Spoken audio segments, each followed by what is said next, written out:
Assalamualaikum warahmatullahi wabarakatuh. Waalaikumsalam. Selamat siang dan salam sejahtera.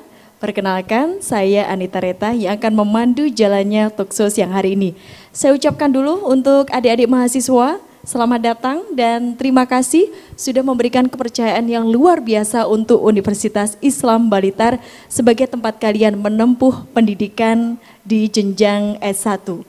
Dan kali ini untuk mengetahui bagaimana gambaran tentang kehidupan di Universitas Islam Balitar, kita akan berbincang dengan Ibu Wakil Rektor 1 Bidang Akademik Kemahasiswaan dan Sistem Informasi. Nah, saat ini kita tahu dalam kondisi pandemi COVID-19, tetapi tentu tidak menghalangi keinginan kita untuk terus berpartisipasi, untuk mensukseskan tentunya berkaitan dengan pendidikan di Universitas Islam Balitar.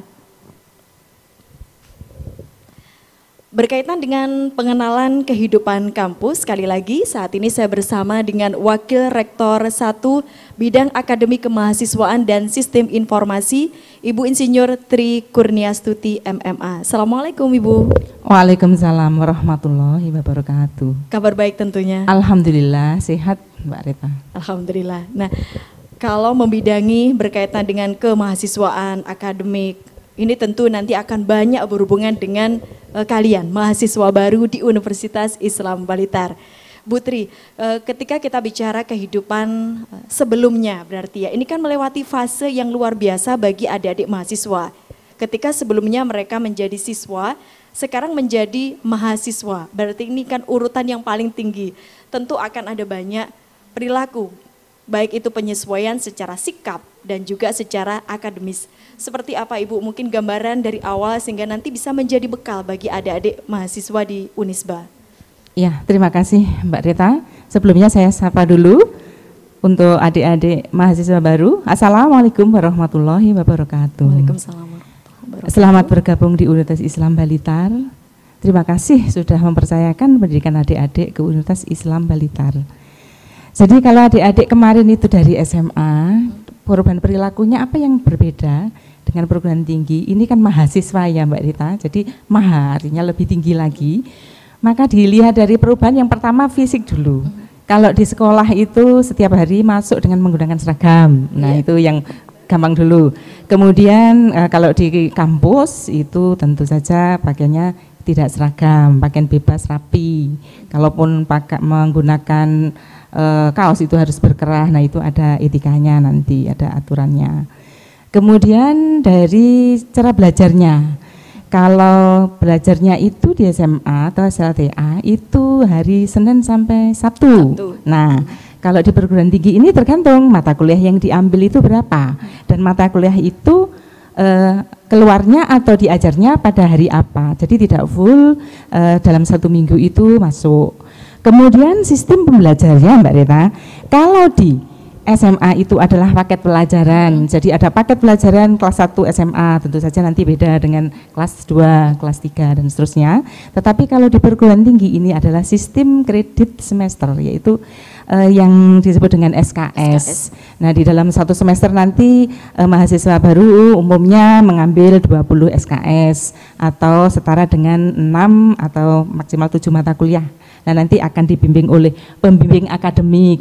Nah dosen pembimbing akademik ini seperti kalau di sekolah itu adalah guru kelas ya. Bukan namanya wali ya, kelas, maaf, wali kelas. Nah itu jadi nanti pembimbing akademik nanti akan membimbing mahasiswa untuk mengambil mata kuliah dasar atau mata kuliah kejuruan atau keprodian nanti yang diambil pada semester 1, 2 sampai dengan terakhir adalah semester 8. Berarti gitu. Ketika nanti ini adik-adik mahasiswa, jadi harus tahu ini, saya jangan sampai lupa saya fakultas apa, karena di Unisba ini kan ada 8 fakultas Ibu ya. Jadi fakultasnya, kemudian jurusannya, pembimbingnya jangan sampai lupa, pembimbing akademik, karena itu nanti yang akan menjadi pembimbingnya sampai nanti sebelum skripsi berarti ya. Sampai dengan sebelum lulus ya. Sampai dengan sebelum lulus. Nah, ketika satu tahapan berarti mereka harus mengenal apa itu yang namanya SKS. Kemudian ada istilah lain mungkin Ibu yang harus bagi mahasiswa baru ini nantinya mereka harus lalui tahapan dulu ini sebagai mahasiswa baru di Unisba secara akademisnya? Jadi secara akademis mahasiswa yang sudah diterima itu nanti harus mengisi KRS, Mbak. Ya, jadi kartu rencana studi di dalam semester tersebut. Nanti juga diarahkan oleh dosen pembimbing akademik. Jadi nanti mata kuliah yang diambil apa. Kemudian nanti sudah ditandatangani oleh pembimbing akademik, dosen pembimbing akademik, kemudian diserahkan kepada kaprodinya. Setelah itu baru mahasiswa nanti bisa mengikuti kuliah sesuai dengan mata kuliah yang diambil yang tertulis di KRS tersebut. Baik, berarti untuk tahapan pertama ini ada 20 SKS yang diberikan Ibu ya. Nanti baru selanjutnya di semester 2, 3, 4 ini disesuaikan dengan kemampuan dan juga mereka boleh ambil berapa begitu Ibu ya. Nah, baik, ini untuk pengenalan kehidupan kampus, mungkin untuk tata krama dan sebagainya. Kita juga melihat di Unisba sendiri sudah banyak ada tulisan-tulisan Ibu ya yang nanti bisa disesuaikan kalau yang perempuan itu harus menggunakannya seperti apa, yang laki-laki seperti apa, itu jadi ada banyak aturan-aturan yang memang itu harus diikuti sebagai bagian dari keikutsertaan mereka atau bagian dari kalau mereka ada di Unisba berarti mereka harus mau mentaati aturan itu. Karena di Unisba juga kalau sudah menjadi mahasiswa ini ada tridharma Ibu juga ya. Betul. Jadi bedanya lagi dengan di SMA atau SLTA itu kalau di perguruan tinggi itu ada tridharma yang harus dilakukan oleh mahasiswa sebelum meraih gelar atau S1 ya. Yang pertama adalah pendidikan. Ini pendidikan ini pembelajaran, kemudian penelitian. Jadi mahasiswa nanti diharuskan untuk melakukan penelitian. Penelitian ini bisa dilakukan sendiri, bisa dilakukan bersama teman-temannya atau dengan dosennya, Mbak Rita. Kemudian pengabdian kepada masyarakat. Jadi nanti ilmu yang sudah didapatkan di bangku kuliah nanti bisa dipraktekkan untuk membantu masyarakat yang membutuhkan. Sehingga ini langsung ke prakteknya, begitu Mbak Rita. Baik, kita akan singgung lagi berkaitan dengan pembelajaran yang nanti harus dilalui adik-adik mahasiswa baru.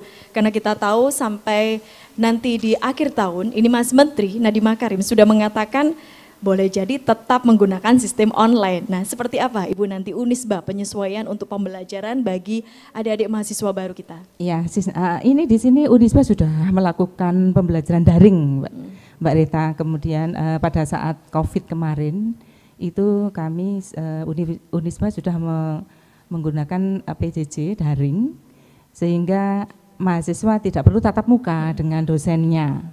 Nah, ini sudah dilakukan dalam 1 semester kemarin dan ini semester ganjil ini juga akan masih dilakukan pembelajaran secara daring atau secara virtual. Jadi pembelajaran tetap sarana mungkin Ibu yang digunakan kalau secara virtual ini apakah nanti menggunakan sistemnya menggunakan Zoom atau apa begitu? Ya, bisa menggunakan Zoom. Umumnya ada Google Meet, ada Zoom. Jadi nanti terserah di sini ada kesepakatan antara dosen dan mahasiswa. Biasanya dosen itu menawarkan ini menggunakan apa begitu, sehingga antara dosen dan mahasiswa itu ada kesepakatan dan tidak membebani mahasiswa. Mungkin saya tambahkan Mbak Rita di situ tadi sistem SKS tadi mahasiswa yang kuliah di Unisba atau perguruan tinggi lain itu di dalam 1 semester itu ada 16 tatap muka, Mbak Rita.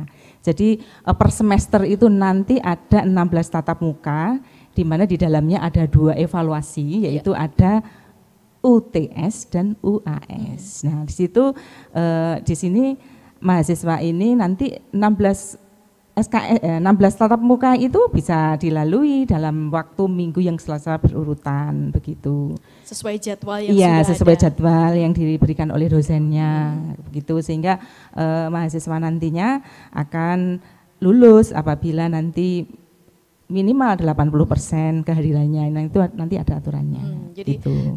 Jangan khawatir, nanti kalau ingin mengetahui lebih dalam nanti bisa disesuaikan dengan mata kuliahnya apa, dosennya, pengampunya juga ada. Jadi nanti pasti ada kontrak belajar masing-masing Ibu ya nanti. Ya, di awal dosen itu memberikan, di awal pertemuan itu dosen memberikan kontrak kuliah. Jadi nanti kontrak kuliahnya seperti apa.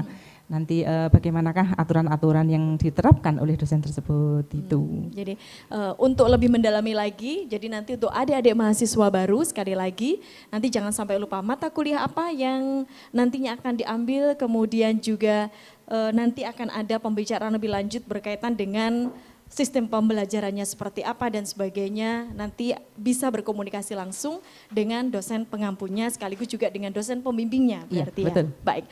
Nah, kita akan memasuki yang saat ini kita sebenarnya sudah familiar dengan istilah ini ketika di tahun 2019 di kampus-kampus di Indonesia saat ini mulai harus menjalankan yang dinamanya kampus merdeka dan juga merdeka belajar. Tentu Unisba melaksanakan hal ini. Nah, implementasinya untuk Unisba, Ibu Tri. Iya, terima kasih Mbak. Jadi Merdeka Belajar Kampus Merdeka ini sesuai dengan Permendikbud nomor 3 tahun 2020 tentang Standar Nasional Pendidikan Tinggi, di mana perguruan tinggi itu wajib memberikan hak bagi mahasiswa untuk secara sukarela mengambil mata kuliahnya gitu ya. Di Unisba juga sudah menerapkan di sini karena kita juga pada tahun ini 2020 itu sudah melakukan pertukaran mahasiswa.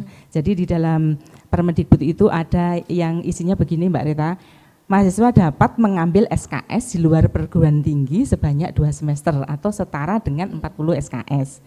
Kemudian mahasiswa juga dapat mengambil SKS di prodi yang berbeda di perguruan tinggi yang sama sebanyak 1 semester atau setara dengan 20 SKS. Nah, untuk yang pertama tadi dapat mengambil SKS di luar perguruan tinggi, pada saat ini Universitas Islam Balitar telah melakukan melaksanakan program yakni program Permata Sakti, di mana kita memberikan atau kita menyiapkan dan mengirimkan ada 26 mahasiswa yang dikirimkan ke 23 perguruan tinggi di wilayah barat dan timur. Jadi dari Aceh sana sampai dengan Sorong, Denpasar itu ada Mbak Rita. Pertukaran, ya itu salah satu implementasi dari Merdeka Belajar. Kemudian Universitas Islam Balitar sendiri juga menerima mahasiswa dari perguruan tinggi lain Mbak Rita. Jadi ada 7 perguruan tinggi yang nantinya belajar di Universitas Islam Balitar. Jadi itu dari 7 perguruan tinggi itu ada 21 mahasiswa Mbak, yang nantinya belajar bersama-sama dengan mahasiswa yang ada di Unisba. Gitu. Kondisi pandemi COVID-19 ini seperti ini apakah nanti secara daring atau gimana Ibu yang sudah dilewati kemarin? Ini kita masih pertama kali, tahun 2020 ini kita pertama kali ikut aktif di dalam atau mengikuti program Permata Sakti atau pertukaran mahasiswa di sini. Jadi ini nanti kegiatannya full daring, Mbak. Jadi nanti full daring untuk kegiatan perkuliahan dengan aturan sama, yaitu 16 tatap muka sama. Dan kemudian nanti yang saya perlu jelaskan juga di dalam 1 kali tatap muka itu berapa menit kan begitu. Kalau kita di sini sistem SKS, 1 SKS itu sekarang namanya bukan SKS lagi tapi jam kegiatan. 1 jam kegiatan. Jadi kalau 1 SKS itu sama dengan 50 menit tatap muka ditambah dengan 60 menit untuk tugas terstruktur dan 60 menit untuk tugas individu. Sehingga nanti dikalikan saja kalau misalnya nanti 2 SKS berarti ya pertemuannya 50 kali 2. Jadi nanti adik-adik tatap muka secara daring yaitu 100 menit dan kemudian ditambahkan lagi itu yang tugas struktur dan tugas individu. Sehingga di sini memang perbedaannya sangat mencolok antara SMA dan perguruan tinggi. Di sini nanti tugas struktur dan tugas individu itu merupakan tugas mandiri yang dilakukan oleh mahasiswa. Begitu. Jadi inilah perbedaannya adik-adik mahasiswa baru. Jadi ada tugas terstruktur, ada tugas mandiri yang menuntut kita. Jadi adik-adik ini akan lebih punya kreativitas di luar jam pembelajaran, di luar jam kuliah, karena tidak lagi harus dari pagi sampai siang ya Bu ya di sini betul. Ya. Hanya sekitar mungkin tidak ada 3 jam mungkin ya Bu ya. Untuk tatap muka ya, untuk tapi muka, iya, tapi untuk tugas tetap. Jadi tugasnya tetap. Jadi kreativitas itulah yang berusaha untuk dimunculkan, apalagi dengan ada istilahnya merdeka untuk belajar tadi ya. Atau mungkin ada inovasi tersendiri dari Unisba untuk memberikan ruang pada mahasiswa baru ini agar mereka nantinya punya kemampuan lebih selain dari kemampuan akademis tadi Bu. Jadi nanti untuk menambah kemampuan lebih nanti Universitas Islam Blitar itu memberikan kesempatan kepada mahasiswa untuk magang. Jadi magang di perusahaan-perusahaan atau di industri itu selama 6 bulan. Ini juga salah satu implementasi dari Merdeka Belajar, Mbak Rita. Nah di situ nanti ada rekognisi. Jadi rekognisi pembelajaran lama itu nanti diakui SKS-nya. Jadi kalau misalnya 6 bulan itu SKS-nya ada sampai dengan 20 SKS. Jadi kalau mahasiswa misalnya magang bekerja sampai dengan 1 tahun itu SKS-nya nanti bisa diperhitungkan begitu. Jadi 1 SKS itu bisa sama dengan 2.720 menit. Nanti tinggal mengalihkan saja mahasiswa tersebut itu selama magang atau nanti bisa juga riset. Itu berapa lama nanti bisa SKS-nya mengikuti hitungan itu. Itu biasanya mulai dari semester berapa Ibu? Jadi semester 5, 6, 7 itu sudah mulai Merdeka Belajar bisa kuliah di perguruan tinggi lain atau di luar prodi pada perguruan tinggi yang sama. Itu mulai semester 5, 6, dan 7. Nanti semester 8 tetap kembali yaitu melakukan penelitian. Tetapi kalau mahasiswa ingin melakukan penelitian di lembaga-lembaga penelitian, dia bisa langsung melakukan penelitian, otomatis dia nanti sudah selesai di magang juga selesai di research, nanti mahasiswa tersebut tinggal ujian saja begitu. Bu Tri ini kan juga merupakan dosen ya di Fakultas Pertanian, juga mengetahui biasanya dari mahasiswa kita itu penyesuaian apa Ibu yang mereka agak mengalami kendala, mungkin dari sisi akademis permasalahan yang biasanya muncul dari tahun ke tahun dan itu harus diantisipasi dari awal. Istilahnya kita itu sudah punya roadmap-nya dulu. Oh ini nanti yang harus saya lakukan dulu dari awal biar nanti langkah mereka dari mulai semester 1, semester 2 dan seterusnya itu secara akademis kalau bisa itu terus naik gitu ya grafiknya gitu. Iya, jadi dari semester awal itu sebenarnya mahasiswa itu begini, sudah punya cita-cita Mbak. Jadi cita-citanya itu ingin menjadi apa, misalnya dia ingin menjadi guru, walaupun itu mungkin bukan dari faktor keguruan, nah berarti dia nanti bisa melakukan PA magang kerja di sekolah-sekolah. Jadi atau dia nanti akan menjadi wirausaha seperti itu yang di Universitas Islam Blitar kan Entrepreneur University. Jadi mulai nanti semester 1 itu sudah dipersiapkan mata kuliahnya sampai dengan nanti semester 5 itu nanti dia akan mengambil mata kuliah di perguruan tinggi mana, dia mengambil mata kuliah di prodi mana dalam perguruan tinggi Unisba ini, dan tujuannya ini untuk mengayakan atau pengayaan. Jadi sehingga mahasiswa nanti ini lulus sudah mempunyai suatu kemampuan, pengalaman dan lain-lain.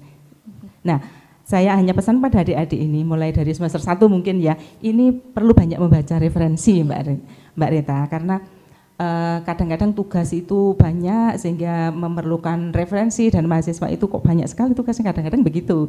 Sehingga ini saya sarankan aja anak-anak atau mahasiswa nanti sudah mulai lebih banyak membaca referensi sehingga dari di situ nanti akan muncul ide, nanti akan menjadi apa, gambaran masa depannya dia sendiri itu akan tahu gitu. Jadi banyak pengalaman nanti dari sekaligus membaca. Motivasi belajar Ibu ya. Untuk motivasi belajar dari awal sehingga nanti ada gambaran. Oh nanti biasanya kan skripsi ini juga menjadi salah satu momok juga. Ini ngapain mikir sekarang, mikirnya nanti aja kalau sudah semester atas. Padahal itu bisa sebenarnya Ibu ya dari awal. Ini bisa. Kalau sudah punya gambaran dari awal ini akan lebih mudah nanti ya. Penyesuaiannya mudah. Jadi nanti dia passionnya, istilah passionnya, jadi nanti dia ingin seperti apa nanti setelah lulus, nanti bekerja di mana passionnya. Nah itu bisa dipupuk mulai dari semester 1. Sehingga dari mana dia mendapatkan ide-ide itu ya dari membaca referensi. Sekarang referensi kan sudah banyak sekali Mbak Rita. Baik, nah ini kita bicara hal yang paling pokok, apalagi perkuliahan juga secara daring atau secara online yang tentu antara mahasiswa, kemudian dengan temannya, kemudian dengan dosen, ada keterbatasan untuk bisa saling bertemu. Tetapi itu tidak menghalangi untuk kita terus menjaga etika itu Bu, menjaga nama baik Unisba sendiri. Nah, yang dibekalkan kepada mahasiswa baru Ibu, untuk mereka nantinya bisa terus memegang etika, baik itu secara perkuliahan atau mungkin mereka nanti pada saat mereka di kampus ini. Jadi di kode etik ya, kalau etika kode etik, jadi di Universitas Islam Blitar itu juga mempunyai satu kode etik yang ditetapkan oleh peraturan rektor Mbak Rita. Jadi ini pedoman tertulis dari Universitas Islam Balitar yang dalam berinteraksi dengan sivitas akademik yang lainnya.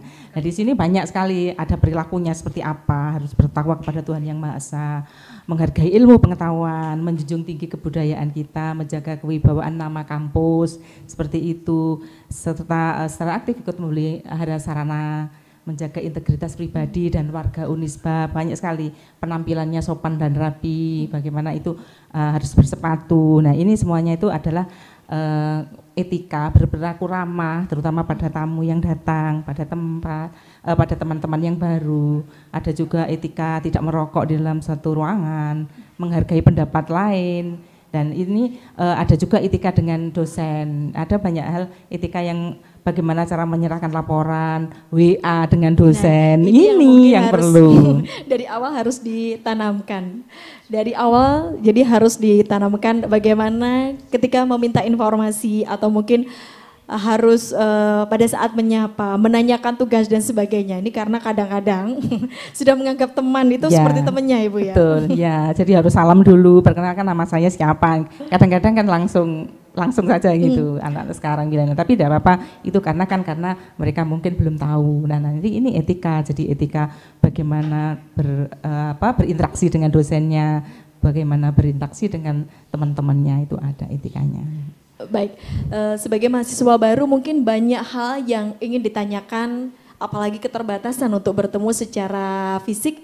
Untuk mahasiswa baru nanti mereka ketika minta informasi atau mungkin hal-hal yang berkaitan dengan jurusan mereka, ini mereka bisa datang kemana Ibu untuk memudahkan koordinasi gitu? Iya, kalau datang boleh, tapi dengan tetap protokol kesehatan Mbak ya. Jadi nanti bisa datang ke menemui prodinya. Jadi bagaimanakah nanti sistem perkuliahan, atau nanti bisa melalui WA, nanti diberi nomor WA-nya. Tetapi seperti itu juga. Jadi kalau nanti WA juga harus ada etikanya begitu. Terus kemudian juga ada kalau untuk melihat kapan kuliah dimulai itu.